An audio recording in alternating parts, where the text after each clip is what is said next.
प्रिय छात्रों, आज मैं आपको अभी राष्ट्रीय आय बताया था। आज मैं आपको राष्ट्रीय आय गणना विधि समझाऊंगा, कैसे राष्ट्रीय आय निकाली जाती है। तो 3 विधियों से निकाली जाती है: उत्पादन गणना विधि, आय गणना विधि और व्यय गणना विधि। पाठ 2 का ही शेष ये है।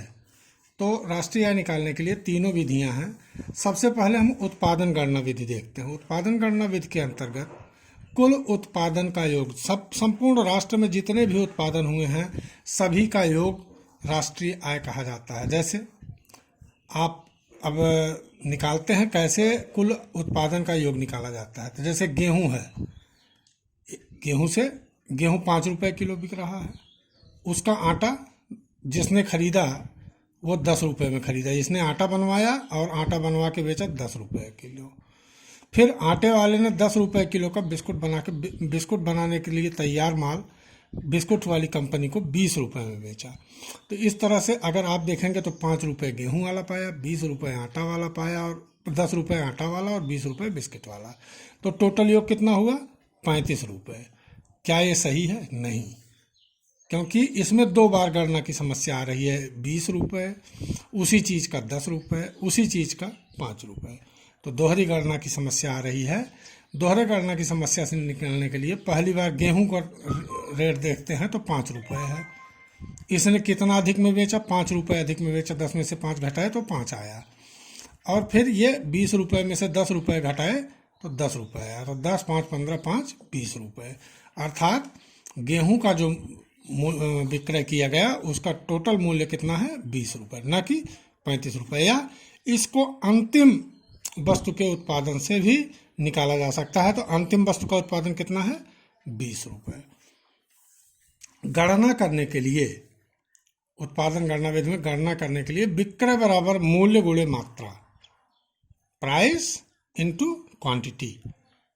इसके बाद गणना निकालने के लिए डेल्टा एस अर्थात चेंज इन स्टॉक, आपके स्टॉक में क्या चेंजनेस हुई है, बराबर closing stock minus opening stock. जो आपने क्लोज करके, जो स्टॉक क्लोज करके रखा है 1 अप्रैल के पहले, उसके बाद फिर ओपनिंग स्टॉक, कंपनी खुलने के बाद कितना माल पैदा होती है। तो मान लीजिए क्लोजिंग स्टॉक 10 है और कंपनी ने 20 उत्पादन बढ़ाया, तो 10 ऋण 20 बराबर ऋण 10 आ गया। बाह्य आय, बाहरी आय, विक्रय धन चेंज इन स्टॉक, विक्रय ऋण चेंज इन स्टॉक। तो विक्रय मान लीजिए 100 वस्तुओं का हो, 100 में से 10 घटा दिए तो 90 जो है बाह्य आय हुई।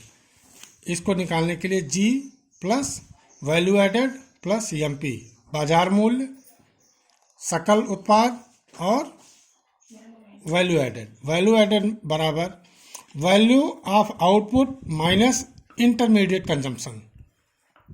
मान लीजिए वैल्यू ऑफ आउटपुट बाहरी आय जो है 90 है और इंटरमीडिएट कंजम्पशन 80 है, तो 10 रुपए जो है ये आय बढ़ी। इसके बाद आते हैं आय गणना विधि पर। आय गणना विधि के अंतर्गत आप देखते हैं कि आय गणना विधि में 3 प्रकार के लोग आते हैं। वैतनिक आय अर्थात जिसको वेतन मिल रहा है, बिजनेसमैन, ठीक, और तीसरा है मिक्स्ड इनकम, छोटी आय वाले। इन तीनों ने जितनी भी आय प्राप्त की है इसको आय गणना विधि में जोड़ सकते हैं। वैतनिक आय में 4 प्रकार से भुगतान होता है। नगद भुगतान, जो उनको पैसे के रूप में मिलता है। वस्तु के रूप में भुगतान, जैसे उनको घर, गाड़ी, अपने ऑफिस आने जाने के लिए गाड़ी की व्यवस्था, जो सरकारी घर मिलते हैं, इन सबको भी वैतनिक आय में जोड़ा जाएगा। पीएफ, जीपीएफ, जो उनकी जीपीएफ है या जो प्रोविडेंट फंड है, जो उनके जीपीएफ उपीएफ कटते हैं, उसको भी इसमें जोड़ा जाएगा। और चौथा है पेंशन। पेंशन भोगी भी वैतनिक आय के अंतर्गत आते हैं। पेंशन वैतनिक आय में है, लेकिन जो आपको इसी चैप्टर में पिछले वीडियो में बताया गया था कि जो अन्य आय होती है जैसे वृद्धा पेंशन, वो सब पेंशन इसमें नहीं जोड़ा जाएगा, इसीलिए पेंशन केवल लिखा गया है। बिजनेसमैन कहाँ क्या क्या प्राप्त करता है? लगान प्राप्त करता है। जो भूमि उसने लगाई है उसका लगान मिलता है, जो उसने पैसा लगाया है या जो उत्पादन के लिए जितने भी मशीनरी खरीदी है वो सब क्या है, उसका ब्याज मिलेगा, रॉयल्टी मिलेगी। रॉयल्टी क्या चीज़ होती है, नई चीज़ है आपके लिए।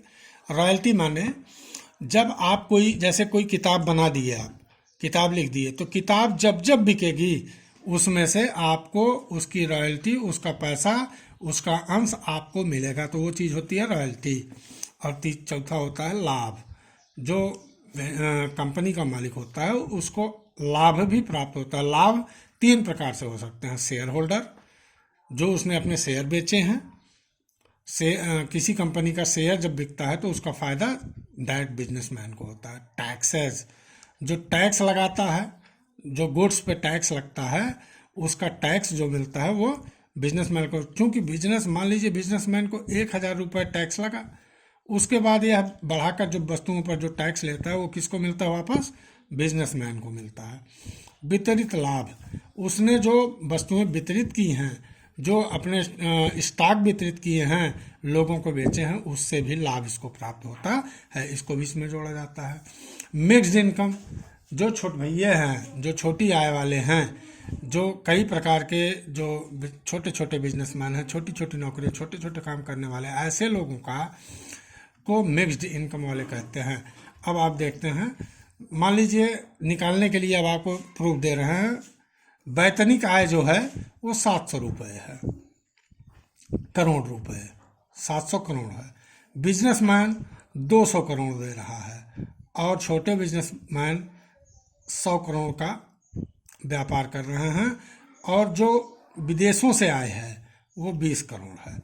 इसमें आपको आय गणना निकालनी है कि पूरे देश की कितनी आय हुई। तो एनडीपी बराबर शुद्ध घरेलू उत्पाद बराबर 700, 200, 100, 7, 2, 9, 1, 10, 1,000 करोड़ रुपए, 1,000 करोड़ रुपए शुद्ध आय हुई। इसी के अनुरूप अब आप देखते हैं एनडीपी से एनएनपी, शुद्ध राष्ट्रीय उत्पाद निकालने के लिए एनएफआईए जो होता है, इसको विदेशों से आए, एनएफआईए माने विदेशों से आए 20 करोड़, इसमें जोड़ दिए, तो एनडीपी प्लस एनएफआईए बराबर एनएनपी, शुद्ध राष्ट्रीय उत्पाद 1,000 धन 20 बराबर 1,020 करोड़ रुपए हुआ। ये शुद्ध आय गणना विधि है। इसके बाद इसी तरह से व्यय गणना विधि निकालने के लिए, व्यय गणना विधि में निजी अंतिम उपभोग व्यय पहला है, दूसरा है सरकारी अंतिम उपभोग व्यय, सरकार का अंतिम उपभोग व्यय। सकल स्थिर पूंजी निर्माण, जब सकल रहेगा तो स्टॉक में परिवर्तन अलग से रहेगा, और सकल अगर इसमें जुड़ा रहेगा तो अलग से स्टॉक परिवर्तन रहेगा।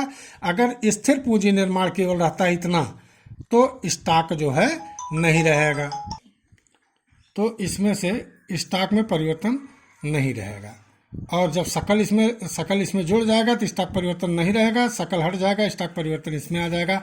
स्थिर पूंजी जो है मशीनरी है, और सकल जो है स्टॉक में परिवर्तन, ये सकल लग जाएगा तो स्थिर केवल लग जाएगा। इसके बाद आयात और निर्यात, आयात और ऋण निर्यात बराबर एनआईटी, ठीक है। तो मान लीजिए किसी देश की निजी अंतिम उपभोग व्यय 20 करोड़ 500 करोड़ रुपए है, सरकारी अंतिम उपभोग व्यय 700 करोड़ रुपए है, 300 करोड़ रुपए ये क्या है, सकल स्थिर पूंजी निर्माण है, स्टॉक परिवर्तन इसमें ऐड है। इस चीज को ध्यान में रखिएगा। अगर स्टॉक परिवर्तन 20 करोड़ रुपए है तो सकल जो है ये 280 करोड़ रुपए है, तो दोनों मिला के 300 करोड़ है। ये दोनों मिला के 300 करोड़ है। स्थिर पूंजी जो उसने कंपनी में मशीनरी लगाई है, जो मशीनरी स्थापित की गई है, उसको स्थिर पूंजी कहा जाता है, ये उत्पादक के लिए। इसके बाद विदेशों से आयात और निर्यात, आयात में से निर्यात अगर घटा देंगे तो शुद्ध निवल प्राप्त होगा। शुद्ध निवल जो आय होगी, शुद्ध आय प्राप्त होगी जब आयात, जितना आयात किया जा रहा है, जितना निर्यात किया जा रहा है, उसमें से जब आयात घटा दिया जाएगा। मान लो निर्यात 100 करोड़ का है और आयात 900 करोड़ है, तो 900 लगा रहे हो, 1,000 प्राप्त कर रहे हो, तो कुल कितना एनआईटी प्राप्त हुआ, 100 करोड़।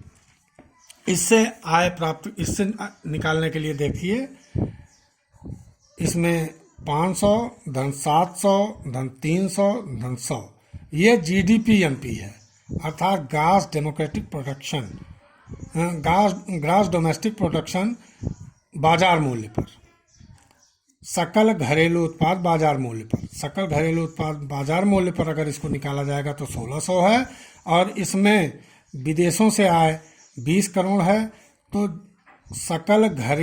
सकल राष्ट्रीय उत्पाद जो है वो 1620 करोड़ रुपए हो गई। अगर इस विषय में आपको कोई भी समस्या हो तो आप समझने के लिए मेरे व्यक्तिगत नंबर पर कॉल कर सकते हैं।